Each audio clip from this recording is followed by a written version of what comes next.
Welcome back po muli sa aking channel. Kung first time po ninyong manood, don't forget to click like and subscribe.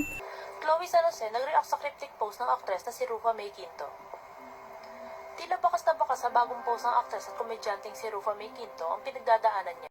Ang pag-uusap nila kung saan sinabi ni Rufa na iiwanan niya ang kanyang asawa. Sa kabila nito ay nagpakita ang aktres ng katatagan ng loob at nagbahagi pa ng mga bago niyang larawan sa kanyang social media. May caption ng kanyang mga larawan na kaya pa. Agad naman nag-comment ang controversial na si Chloe San Jose sa nasabing larawan. Iba-iba naman naging reaction ng mga netizens na naging comment ni Chloe. Ang iba ay natuwa sa naging suporta niya kay Rufa at ang iba naman ay sinasabing feeling close ng umano ito. Pinulan nga ng bashing at ito ang matitindi. Filingera, close ba kayo ni Rufa May Sausawera sa issue ng may issue? Mapag-usapan lang. Higit sa lahat fame whore, spotlight ang gusto at pinag-uusapan tuwina. Tatak Kulowi or Goldie nila ang takaw sa spotlight at mapag-usapan.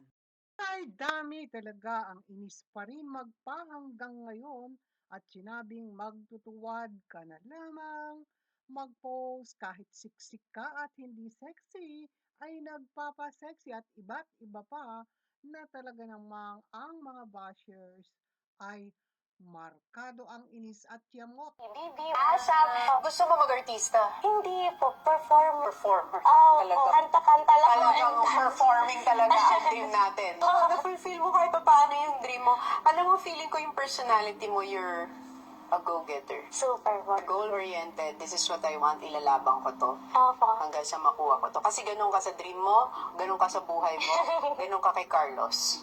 Diba? But, dito sa Pilipinas, hindi masyadong Opo. na-embrace. Kasi socially naman, supportive naman po yung mga friends ko. Iba kasi ang culture. Friends ko Sa Philippines kasi ang laki ng respeto sa mga magulang, Opo. sa mga elders. Kapag nadidisregard yung mga parents or elders, ang feeling nila disrespectful. Nakukuha mo ba yun minsan? Nagvo-voice out po talaga ako ng opinion ko po. Nami-misconduct po siya na disrespectful. Kahit nag-i-explain lang naman po ako ng side ko. Alam ko naman po sa sarili ko na hindi po yun yung intention ko. Sumasagot ka din kasi sa social media. Opo. Diba dinidefend mo yung sarili mo? Ang medyo hindi naiintindihan ng mga tao sa'yo is sumasagot ka for Kaloy sa family. Siyempre, girlfriend.